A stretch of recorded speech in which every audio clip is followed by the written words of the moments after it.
So Moses, when I was young, around 10 years old, I think I watched this amazing movie called The Ten Commandments. How many of you have not seen the Ten Commandments? Okay, how many of you have seen Ten Commandments? I know you. Okay, so the Charles Heston movie, right? It's just a, uh, it's one of the, it's like it's like when Titanic came, they said that is the greatest movie. When Avatar came, they said that is the greatest movie. But back in the 60s, for nearly 30 years, the greatest movie in the world was the Ten Commandments. Because you should see how much of effort was put into that movie. You should see the amazing choreography and like the way the casting, especially the man who plays Moses, is a man called Charles Heston. Charles Heston, I think. Yeah. So he's like one of the superheroes of Hollywood at that time. And so he did the role of Moses. So for me, when I watch that movie, even today, I can remember all the scenes of that movie. And I'm not going to play the movie, here, but uh, as I'm reading through the book of Exodus and I was studying, for this, basically I had to go back 7,000 years back, into Egypt, to learn. Uh, it is different, very different from the Moses that Ten Commandments talks about. The movie, what it talks about. The Moses that we are going to see is a very different man. And at the end of the series, at the end of all the studies that we're going to have about Moses, I'm sure that you will be able to see how God works. What is God's ways? How to understand God's will? Why are we here for? And also, you will see the power of God. And you will see many things, as we go through the life of Moses. And there'll be ups and downs and tears and loneliness, depression. There'll be struggles. There'll be self-doubt. There'll be so many things, that we many times face in our life today. So I really think that Moses is relevant today in each one of our lives. That we are going to have this opportunity to study about Moses. That we get to watch everything that God did in the life of Moses. And the same God who was in the life of Moses is the same God who is walking with you today. The same God who spoke to Moses is the same God who's speaking to you today. And so, as we go through this study, I don't want us to have two compartments, thinking like, okay, Moses is that day, 7,000 years ago, or whatever, and I am here today. No, it's all the same. The Bible is the same yesterday, today, and forever. Jesus is the same yesterday, today, and forever. So I want you to pay attention to this and to this story, this amazing man of God. The Bible says Moses was the most humble man in all of the earth. The most humble man in all of the earth. The Bible also says the Moses, there's a title that he had, is called the man of God. There's another title for Moses, and it says he's a friend of God. He spoke to God face to face, as you would talk to one of your friends. Just imagine a humble man of God, a man of God, a friend of God. I mean, when we hear all this, don't we want to be like Moses? Don't we want to be uh, knowing this God who led Moses will lead you and me today? So, today, I'm going to talk a little less about Moses and more about the family of Moses. The background of Moses. Where did Moses come into? What type of situation Moses was born into? And so, this next few weeks, we will be looking at other aspects of Moses' life.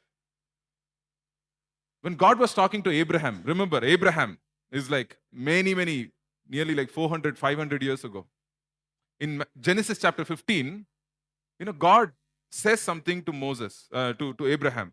Can we look at that? This is the background. Genesis chapter 15, it says,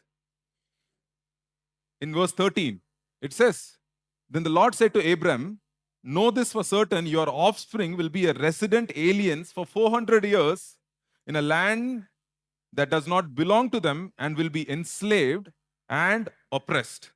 However, I will judge the nation they serve, and afterward they will go out with many possessions, but you will go to your fathers in peace and be buried at a good old age. So you see here, God already, just imagine, God already has mapped out everything many hundreds of years ago. This is something that with our human minds, we cannot understand. We cannot understand why certain things happen in our life, why certain things takes time in our life. We cannot understand. But here, God is speaking to Abraham in a vision that 500 years later, or 600 years later, that the people will be in Egypt, the Israelites will be in Egypt, and that they will be delivered from Egypt to this new land. So what is Egypt? Egypt is a picture of the world. Who is Pharaoh? The Pharaoh, the king. He is a picture of Satan. And we are going to see today. So God is looking for someone to deliver the children of Israel from the clutches of the Pharaoh. Like last week, the first quarter of this year, we looked at the life of Joseph. Where did we end the life of Joseph? We ended the life of Joseph at a place where he said, okay, he brought all his family to Egypt. So this is fast forward 400 years. Their family is settled in Egypt. New Pharaoh has come and he doesn't know who these Hebrew people are. In fact, the Egyptians had so much of hatred for Israelite people that they will not sit and eat in the same table. So in the same table, an Egyptian person and a Hebrew person will never eat. It's never in one of the stories in Joseph, it says, they did not eat with the Hebrew people, it says. So they considered this land of Goshen, where the Hebrew people lived, as a place of no Egyptians used to go there. It's a colony where nobody goes there. It's it's like people avoid that place. So this is what's happening. And at this time, the people are suffering at the hands of the Egyptians. Let's read a little bit about what was happening to them. It says in verse 10, the Egyptian people are saying this: come, let's deal shrewdly with them. They will multiply further, and when war breaks out, they will join our enemies and fight against us. So the Egyptians assigned taskmasters over the Israelites, Exodus chapter 1, verse 11, to oppress them with forced labor. They built Pithom and Ramses as supply cities for Pharaoh. So you see what's happening here. They are oppressing the people of Israel, the children of God. That Abraham promised, God told Abraham that, these is the children of God, these are my children, and I'm going to set them free. So there is an oppression by the people here of the Egyptians. So like I was saying, Pharaoh, Pharaoh is is the king, the ruler. The Bible, has a lot of connections with Pharaoh and Satan. Whenever you read about Pharaoh, you can always think about Satan. As we are reading through this word. Pharaoh, he wants to, what does Satan do? The Bible says, Jesus said, Satan is the ruler, the prince of this world. So who was Pharaoh? He was prince of Egypt. And Satan likes to rule over people, dominate people. And what does Pharaoh do here? He's dominating people. Satan oppresses people with lot of things in their mind and takes away the clarity, confuses them, puts them into negativity, and just twists them and turns them. And that's what Pharaoh did. He enslaved the people. He oppressed the people. People were under his rule.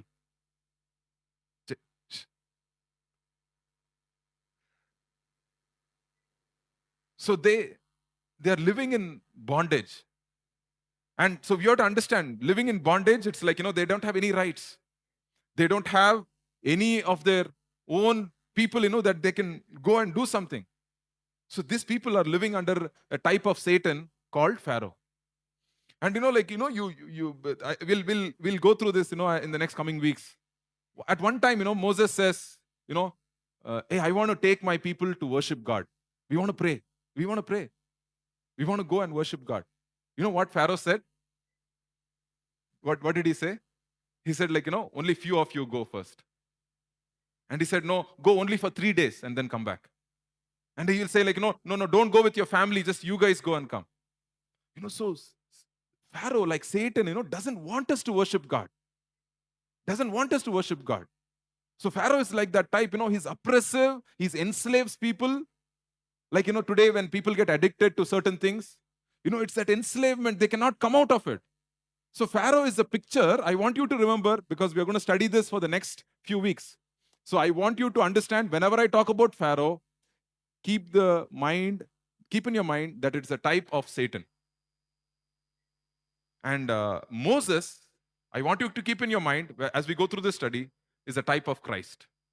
Moses is a type of Christ. Pharaoh is a type of Satan. So because we are New Testament Christians, we look everything, every page of the Bible, we look for Jesus Christ. So Jesus is in Exodus as much as he is in Matthew, Mark, and Luke, and John. So when Jesus was talking to this disciples in Emmaus, he said, he opened from the Old Testament, he showed these disciples everywhere that Jesus is in the Old Testament.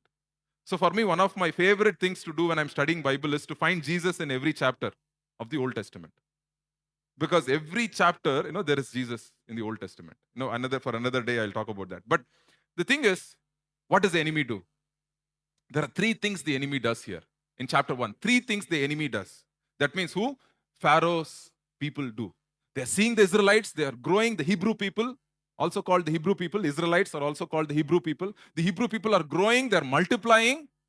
And what did they do? Where's the slide? So what happens? The next slide. So the plan 1, he comes up with the plan 1. Enemy always has a plan. Plan 1, he says, verse chapter 1, I just read those verses. He said, give them a lot of work. Make them work hard. Make them so much of work. Don't give them raw materials. Let them collect the raw materials. Let them make the bricks and let them build. Some people say the Israelites built the pyramids or the great towers and the great monuments that are in Egypt today. We don't know. It's debatable, but again, it is possible also that the Israelites build the children of Israel, they built the pyramids in Egypt that we see today. So they made them work hard. So that is the thing.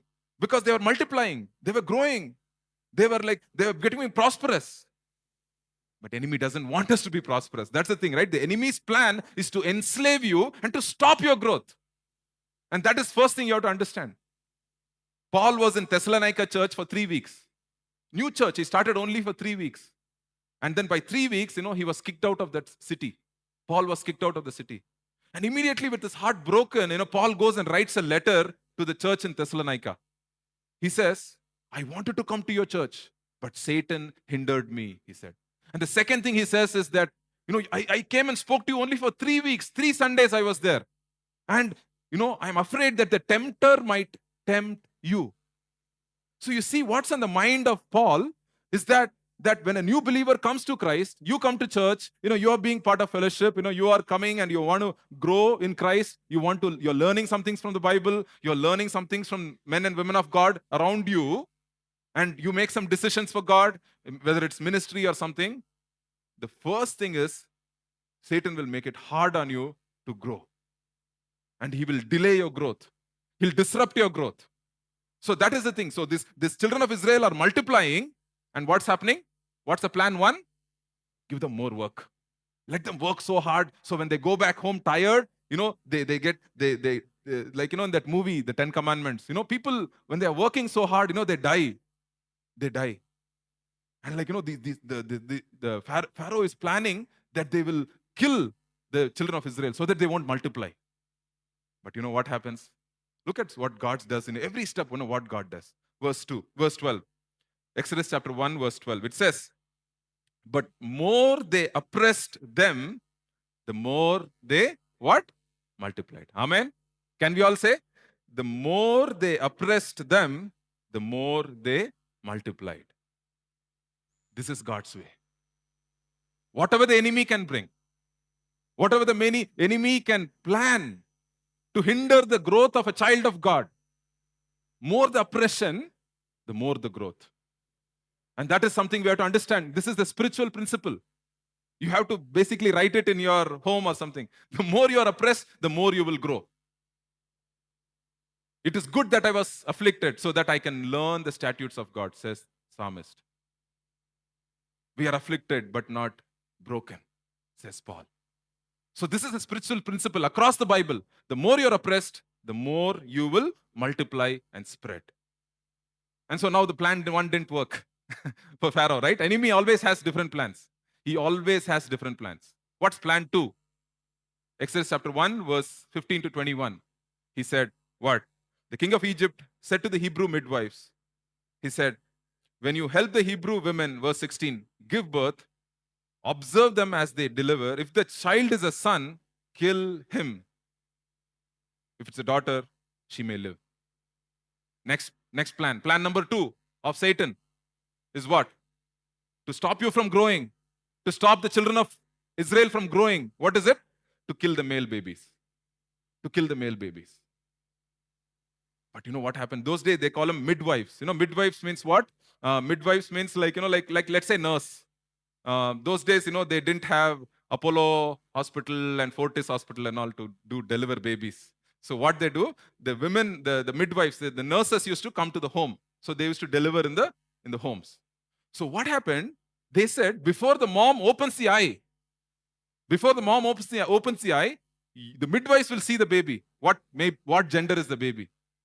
And they said before the mom opens the eye, you tell the baby, you kill the baby, so that when the baby is born, the mom will think, okay, the baby died because of miscarriage or stillbirth. Stillbirth means, the baby was born dead or something.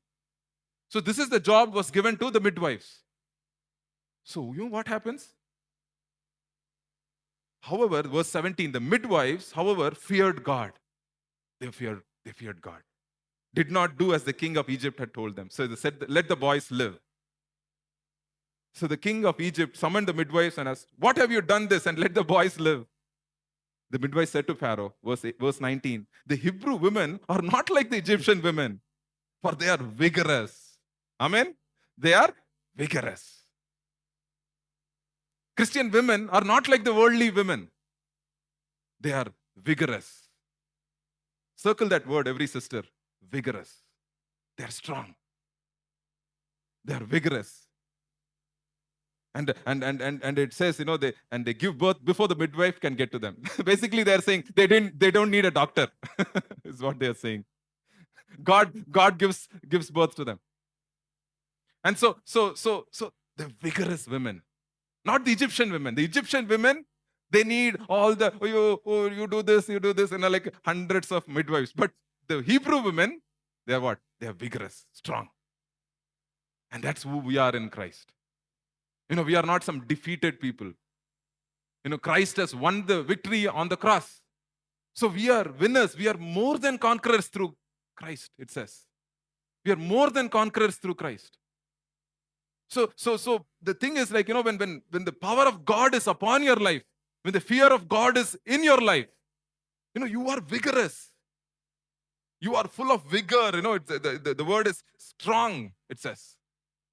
You're not weak, you're strong. And so now the enemy is like, okay, fine. They somehow survived more labor. They survived, killing male babies. And finally, plan number 3, he says, drown the male babies. Verse 21. Since the midwives feared God, they gave them families. God gave them families. See how God blesses these midwives, who feared God. God blessed the midwives. Verse 22. Pharaoh then commanded all his people, you must throw every son born to the Hebrews into the Nile, but every daughter live. Again, see, plan 1, more oppression. Plan 2, what was that? To kill the male babies. Plan 3, drown the babies. Drown the babies. And River Nile. It's like, we were in Egypt when we went in 2017, I think. And like River Nile is like amazing. It's like huge river. I've never seen a river like that. It is so powerful. It is like, the waters like, flow like so powerfully. And they are saying, take all your male children and put them in this powerful river Nile. And just imagine if you are someone who wants to be pregnant, if a couple wants to be pregnant, or if they are pregnant, just imagine thinking about this. Just imagine living through this, just to protect the baby, not only in the womb, but also when the baby is out. Just like, you're dreading the day the baby will be born. Because you don't know what's going to happen the day the baby is born. So what happens here, this is what Satan does. He doesn't want us to grow. I mean, have you noticed in your life, Satan wants to keep you at the same place, same person who's full of, self-doubt, anger, cowardliness, just all this, just keep talking that same talk, 10 years ago, same person still continue to be the same person. I mean, have you noticed? I mean, Satan is part of the reason, I would say. I mean, I've seen this literally in my life. There are certain areas in my life where I knew for 2 or 3 years, no growth, absolutely no growth. Because the enemy had taken control of certain area in my life where I could not grow. He had enslaved me. And I'll tell you with personal experience, I'll tell you. And this is what he does. This is what's happening in chapter 1 of this book of Exodus. That the enemy doesn't want us to grow. He doesn't want us to have a joyful life. He doesn't want us to have a faithful and a truthful marriage. He doesn't want us to be, honest person. He wants us to just live in the dark, hide in the dark, just stumble around and all that. He doesn't want us to grow. My dear brothers and sisters, you need to understand that. And at this time, it's a dark time. Times are dark. Just imagine like every conversation happening in the Hebrew camp those days. How will it be? It'll be like, hey, whose child, hey, what happened to your child? Did you put it in the Nile? And, what happened to your child? Did your baby drown? Or did you save, was your baby saved? Just the conversation. Just imagine all the parents used to talk. We have social media today, but those days, people still talk. So just imagine dark, dark times. And that's the thing, we need to understand in the darkest of times, we see God's grace. In the darkest of times in each one of our lives, we've seen God's grace. We've tasted God's grace. And here, the darkest of times, in the times of Jesus, something similar happened, right? They said, kill all the babies below 2 years. Because why? They wanted to get to Jesus. Why they wanted to get to Jesus? They didn't want Jesus to deliver his people from their sins. And so the enemy will do whatever it takes. He'll use a Pharaoh. He will use a Herod. He will use Satan. He will use anybody. And that's the thing, he will use his own disciples of Jesus. The Bible says Satan entered Judas Iscariot, it says. Why? He wants to stop Jesus from going to the cross. You read through the Gospels, how many times Jesus is being stopped from going to the cross. In fact, Peter starts to rebuke Jesus, saying, no, you can't go to the cross. Judas Iscariot, and all these people, the Pharisees, Caiaphas and Annas and all those guys. So when God wants to send some deliverer to set the people free who are living in bondage, God wants freedom for his children. God wants us to live in freedom and joy and happiness. And here we see, this sad picture, this dark picture of what's happening. At this time, chapter 2, verse 1 and 2, it says, now a man from the family of Levi married a Levite woman, and the woman became pregnant and gave birth to a son.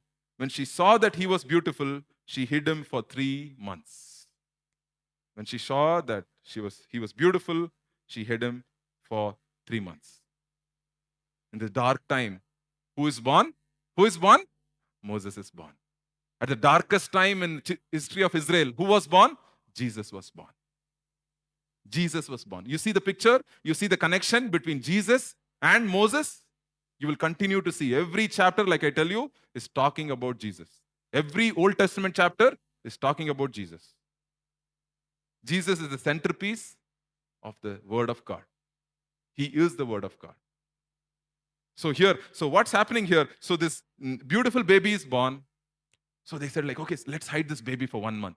Let's hide this baby for 2 months. They tried their maximum. What do babies do? What do babies do? They cry. They cry. And so you can only, there is no, you have double toughened glass here, so that, like, our voice is not heard outside. But obviously they didn't have double toughened glass. So when the baby Moses is crying, it will be heard outside. And so who are the parents? Let's turn to the next slide, please. Parents of Moses is called Jochebed is the mom, and Amram is the father. Jochebed and Amram. So today I want to just say 4 things about Jochebed, the parents of Moses, and I want to wrap up. The parents of Moses. How God used the parents of Moses, to be the deliverer of Israel. So very important. Just like Mary and Joseph were important in the early part of life of Jesus, Jochebed and Amram were very important in the life of Moses. So they somehow, withheld the baby for 2 months, 3 months, and they could not do it more. So 4 things I want to talk about Jochebed. She's not spoken about much. We talk about Ruth, we talk about Esther, we talk about all the great women of faith. But I think Jochebed is another woman of faith. And we are going to see that today in the 10 verses that we're going to read. The first thing, let's look at the first thing. Next slide. Jochebed was a woman of courage. She was a woman of courage. Like I said, all the Hebrew women were vigorous, the Bible said, right? In verse 1, chapter 1, we saw. She's a woman of courage. And very, very important, that mothers are courageous. That mothers are courageous. We need courageous moms. And one of the guys was saying that, he watched his wife give birth. And he was saying that, I thought women are weak and all. But when I saw her give birth to my son, I take all my statement back. Because she's more courageous. Women are more courageous than men, she basically said. So that's so true. The thing is, Jochebed here, she's a courageous woman. Just imagine to hide the child for 3 months without anybody knowing. And the soldiers are probably, looking house to house, and searching for male babies, whether they are drowned or not. And she's just an amazing mother. But again, courage. Do you think Jochebed had it easy? Was it easy for her? I mean, she say, okay, yeah, I'm going to be, I'm going to have this baby, this 3 month, and no, it's time of anxiety. It's time of fear. Just imagine how much stress Jochebed would have been in. I mean, there was a brother other day, he called me, he said, brother, the doctor said to my wife that, that my wife is pregnant and she has to take rest and all that, and there's some small issue, and we went to the doctor, and this is what he said. He called me at around 11 p.m. at night, and just the anxiety and the fear in both the husband and wife, and it's very tough. It's very tough, when you go through those situations. You have to go through it to actually know it. So it's not easy for Jochebed. And she was courageous because she knew this child is from God. Children are a gift. Children are not a headache. Children are not an expense. That's what the world is telling us today. Children are a headache. Children are a disturbance. Children are money. You need money to raise children and all. Yes, you need money. I understand that. But money is not the only thing. Genesis chapter 33, verse 5. Look at how Jacob says about children to his brother. Jacob is meeting his brother Esau, and he says, When Esau looked up and saw the women and children, he asked, "Hey, who are these with you?" And Jacob answered, "The children God has graciously given your servant." What has God done? Graciously given. We don't deserve. We don't deserve, but God graciously gives. And that's the first thing we have to understand. Lord, I don't deserve anything. But if you have given something, Lord, I receive it as a gift. I receive it as a gift. And that is what children are. And Jochebed knew this. You know, Jochebed could have taken the child and put the child in the water in River Nile on the first day itself. She could have listened to the Pharaoh, got full of fear of the Pharaoh, and out of fear and confusion and wanted to protect her own life. She could have drowned the baby Moses in the first day itself. But here she's a courageous woman. Very important. The Bible says in Proverbs chapter 22, verse 6. Proverbs chapter 22, verse 6. It says, very, very important verse for parents especially. Train up a child in the way he or she has to grow, and even when they are old, they will not forget it. No. I think it's a wrong. Which verses? I think I got it wrong somewhere. Yeah, it's wrong. But again, there's a verse in the Bible which says, "Train up a child in a way he should grow, and even when he's old, he will not depart from it." So train up a child in the way he or she has to grow.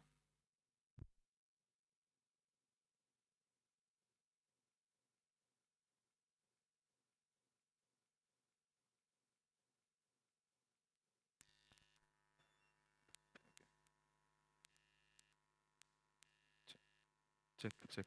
Okay. That is something that God's given each one of us, that command. In Ephesians, it says, "Don't make your children angry. Don't make them bitter, but train them up in the instruction of the Lord," it says. Not training or instructing our children with anger and threatening, but it says, train them up, just show them the ways of God. And that is the most important thing we have to understand. And also in Deuteronomy chapter 4, verse 9, it says, Deuteronomy chapter 4, verse 9. Let's read this.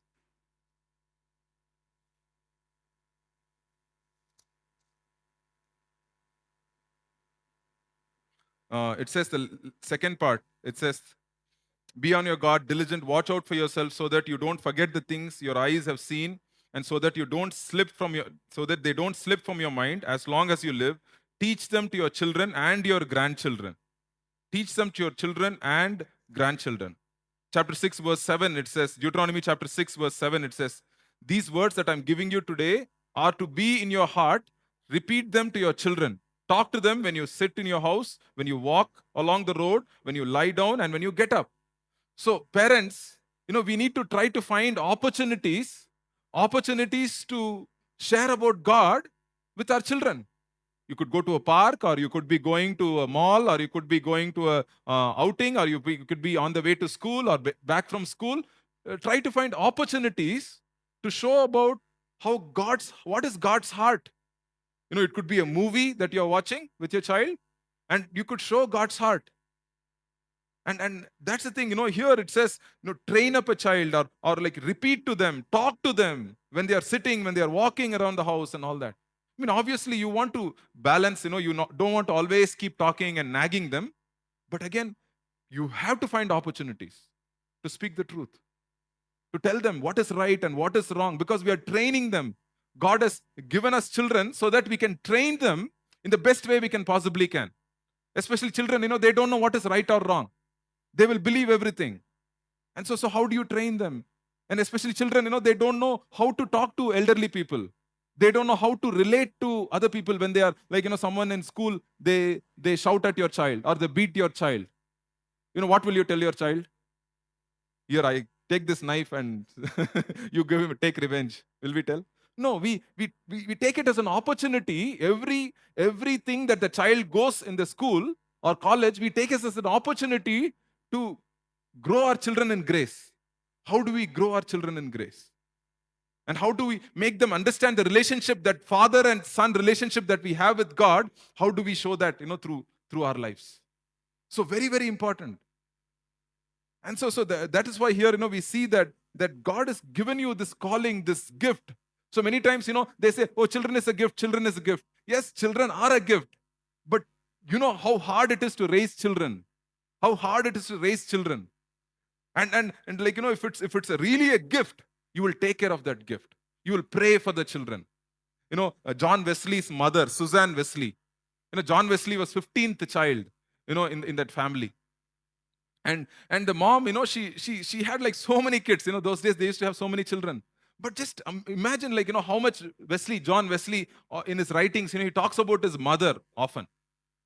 Very, very important influence that a mother has upon a child. Because sometimes, father might go to work, and moms also can work. They might go to work or something. But again, the importance of the mother to nurture the child is like, is undeniable. The Bible repeatedly talks about that. So here, we see Jochebed is a woman of courage because she thinks that this baby is a gift from God, but also she knows that this baby has to be nourished by God. So here, that is where we see the courage of Jochebed. The second part is verse 3 and 4. We see here. What happens?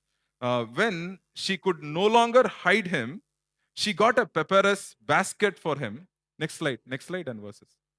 And coated it with asphalt and pitch. She placed the child in it and set it among the reeds by the bank of the Nile.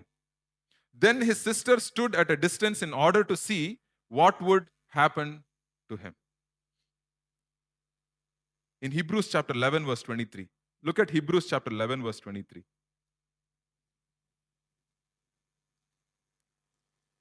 It says, by faith, after he was born, Moses, after he was born, was hidden by his parents for 3 months because they saw the child was beautiful and they didn't fear the king's edict. They didn't fear the king's edict. What is the root of this? What is the root that they were able to hide the child, where they were able to not be afraid of the king's edict? What was it? Faith. The faith of the mother and father. The faith of the mother and father. So important it is. So important it is to make sure that the children are in God's hands. So here, this woman, what she did, many times, many people, they have faith, they don't have any wisdom. Like for example, right, you make some money, God's given you some money, you say, Lord, I want to be faithful with the money, and you spend all the money you have. You don't have a plan for the money. So here, what is beautiful about Jochebed is, not only she has faith, but she also has trust in God to plan ahead. Planning ahead. Many times, people think, like Christians, you should not plan. You should just, if you plan, that is sin, they will say. I don't agree with that at all.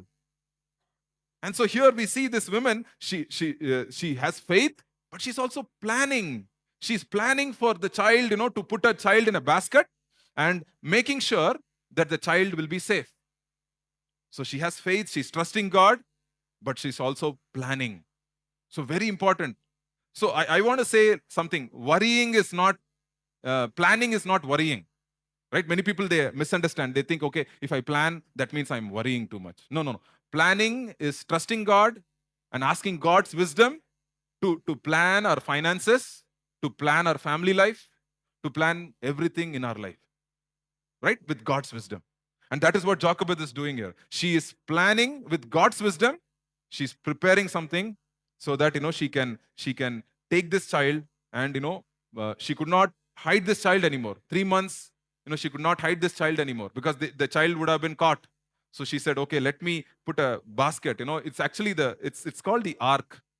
It's like Noah's ark is also called the same word. The word basket is the same word, Hebrew word, that's used for Noah's ark. So she prepares an ark for this child. So very, very important. So just imagine that faith that she needed to have as she is preparing this basket. As she's preparing, just imagine, like, all the questions she had in her mind. Is this God's will? Should I be doing this? What will happen to my baby? If I let it float in the water, will the water come and he will die within like few minutes or something? Just imagine, we don't want this to, we don't want any parent to go through this. But she went through this. And because she's a woman of faith, she's a woman of wisdom. And that's what, God wants each one of us to be. Not only are we people of faith, but we are also people of wisdom.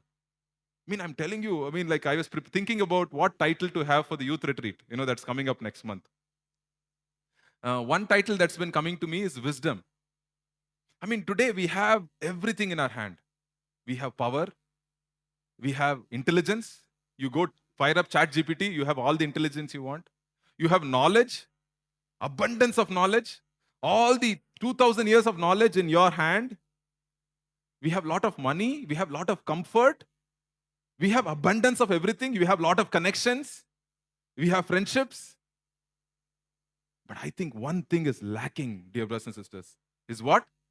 Wisdom. Wisdom is what? Wisdom is what to do, when to do, and how to do it. And that is what's lacking, especially in young and in old. And how much we need wisdom. That's why the Bible talks about in wisdom, it says it's like gold, buy wisdom, seek for her. Wisdom is talked in feminine way. It's like, go after her, search for her, seek for wisdom. When there's a problem in your life, husband and wife, where is the wisdom? What is the wisdom are you using? If the husband and wife has an issue, what wisdom are you using? Are you using your own brains to fix your family problems? Or are you just avoiding it? Okay, put it under the mattress. It's okay. It'll solve itself. No, but what wisdom are you using? Wisdom of God's word, wisdom of godly people around you, wisdom of going to God's presence in prayer. And that's the thing, we are living in a desert where there's no wisdom. In the land of abundance, there is a desert. And very, very important in every area of our life, your family life, your personal life, you should pray something like this. Lord, I need wisdom in this area. Lord, I need wisdom with my career. Lord, I need wisdom as a father. I need wisdom as a husband. And how many of you have pray for wisdom every day? Very, very important, because we have all the knowledge you want. You can keep laughing all day, looking at memes and comedies and all that. But where is wisdom? That's why the Bible says wisdom, she cries out. She cries out. Wisdom is crying out, it says in Proverbs. That means come, buy from me, buy gold from me. She's saying, she's crying out. Wisdom is crying out. And that's what we need today. And so this woman, she's a woman of wisdom. She's a woman of faith. She's a woman of courage. Okay, 2 things and I'll wrap up. And then the one thing she did, very important, verse 4 to 7, sorry. Then Moses' sister stood at a distance in order to see what would happen to Moses. Pharaoh's daughter went down to bathe at the Nile while her servant girls walked along the river bank. She saw the basket among the reeds, sent her servant girl, took it, opened it, and saw him, the child. And there he was, a little boy crying. She felt sorry for him and said, "This is one of the Hebrew boys." And the sister said to Pharaoh's daughter, Should I go and call a Hebrew woman who is nursing to nurse the boy for you? So what's happening here? She released her child. She released her child. She gave the child trusting in God's hands. Very, very important concept in our lives. There are some things in our life that we are holding on so tightly that God cannot do his work. It is so dear to us. And here she is such a woman of God. She sees the hand of God and she releases her child. Lord, even if this child is not in my control, I release this child. I trust in you, Lord.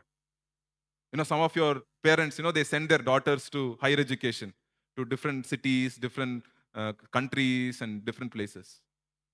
We have there is no other option that time. We have to what? release our children. And that's the thing, we raise our children to one day release them so that they can grow and flourish. We train them and we release them.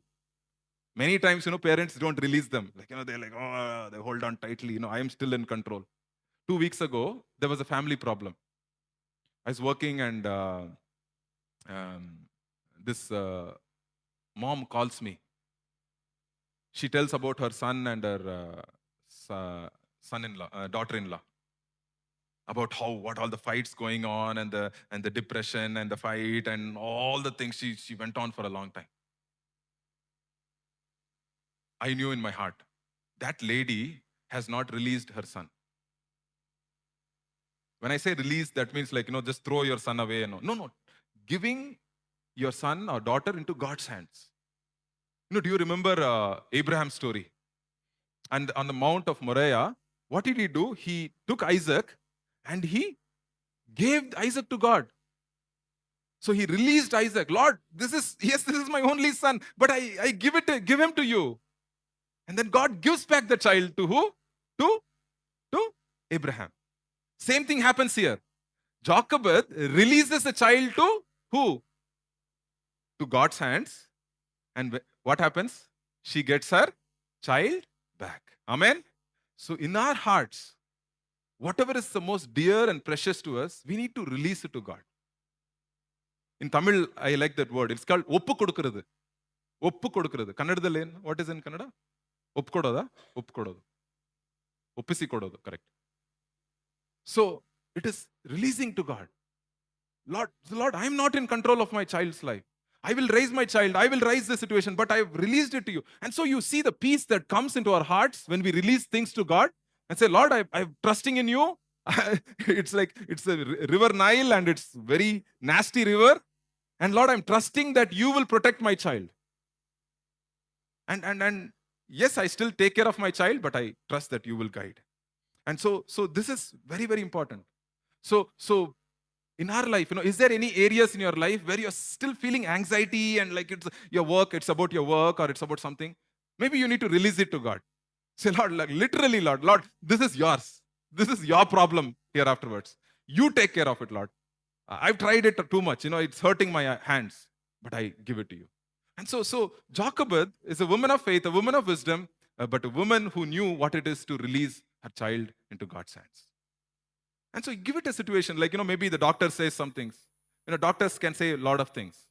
Maybe in that situation, have you released it to God? Saying, Lord, we are struggling with this. Lord, we release it into your hands. Lord, we give it into your hands. Oppu koduthutom. Lord, fill us with your peace. And they're very, very important. And so important lesson that we learn from Jochebed's life. So we see amazing things happen here. So many miracles.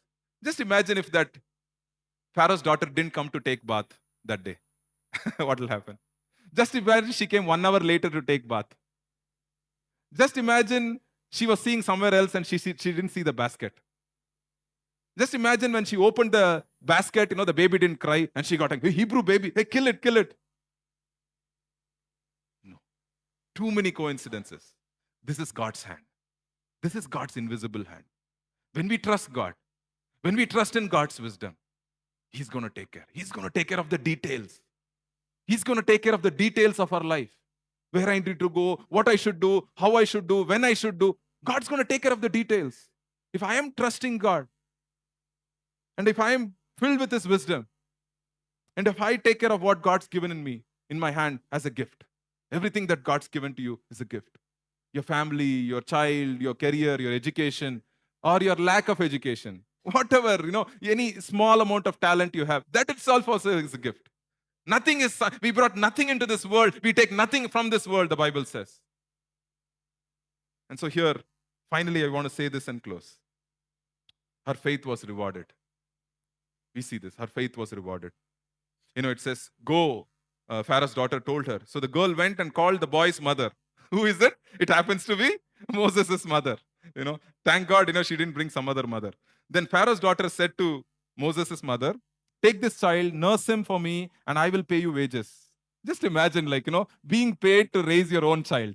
Isn't it a great deal? Like that. That's the best deal. Like, nobody in this world, probably had this opportunity. So she says, like, take this child, nurse him, and I will pay you wages. So the woman took the boy and nursed him. When the child grew older, she brought him to Pharaoh's daughter, and he became her son. She named him Moses because she said, I drew him out of water. What a beautiful reward for faith. And that's the thing, dear brothers and sisters. When we trust God, when we trust in His wisdom, God's going to take care of the details. And when we let things go, that's why the title of this morning's message is Letting Go of Things to God's Hand. Letting go into God's hands. Letting certain things into God's hands. Whatever is causing you the most amount of pain and anxiety and sorrow in your life, I want to let it go. I want to let it go into God's hands. And so that is what she did. And you know what happened? I'll cover in the next message. She was raising a man of God. She was raising the deliverer of Israel. Nobody knew this. Even she didn't know. So my dear parent, mother and father, I tell you, you don't know who you are raising. You don't know when God is asking you to go through tough situations and fears and anxiety and all that. We don't know what we are going through. But Moses' mother didn't know anything. She didn't know the prophecy. She didn't know anything. But she was faithful. She was faithful in what she was given. So God is wanting to send a deliverer. And just the enemy wants to stop the deliverance. Enemy doesn't want the children of Israel to be in freedom. And the next week, we will see about how Satan wants to stop Moses from being the deliverer. So now Satan is defeated. First step is completed. Moses is born. Moses is being raised in a godly way, in a godly home. He's being raised as a Hebrew boy. Just imagine, all the neighborhood ladies will be looking at Jochebed. Man, you got the lucky dip. You got the lottery ticket. See, all our children are not there, but you are raising Moses. And so she is raising Moses. She's nurturing him. So I want to read 2 verses and I'll close this morning. It's Psalm 91 verse 3. Psalm 91 verse 3. It says, He Himself will rescue you from the bird trap and from the destructive plague. He Himself will rescue you, it says. In 2 Timothy chapter 4 verse 18, 2 Timothy chapter 4 verse 18, it says, The Lord will rescue me from every evil work and will bring me safely into His heavenly kingdom. 2 Timothy 4:18. The Lord will rescue me from every evil work and will bring me safely into His heavenly kingdom. So my dear brothers and sisters, what do we learn from Jochebed's life? A woman of courage, a woman of faith, a woman of wisdom, a woman who released her anxiety into the hand of God, and she was rewarded for her faith. And this morning, I have a word for people who didn't grow up in the safety of a father and mother. People who didn't grow up in the safety of a father and mother. I want to tell you this. The Bible says in Psalm chapter 30, it says, The weeping may endure for the night, but joy comes in the morning. Weeping may endure for the night, but joy comes in the morning. So I want to say, for children who are born in a home where there's no safety of the parents, you are not an accident. Moses grew, after probably 5 years old, he grew up as a stranger in the house of Pharaoh. He was basically an orphan boy after 5 years old, because probably up to 5 years, he was in his own house. After 5 years, he went into the house of Pharaoh. You are not an accident. You are not a tragedy. God can use tragedies. God can use accidents. And we've seen that. We've seen that in many people's lives. When Jesus on the cross, he said, Father, Father, no, my God, why have you forsaken me? So God knows, that what it means to release a child.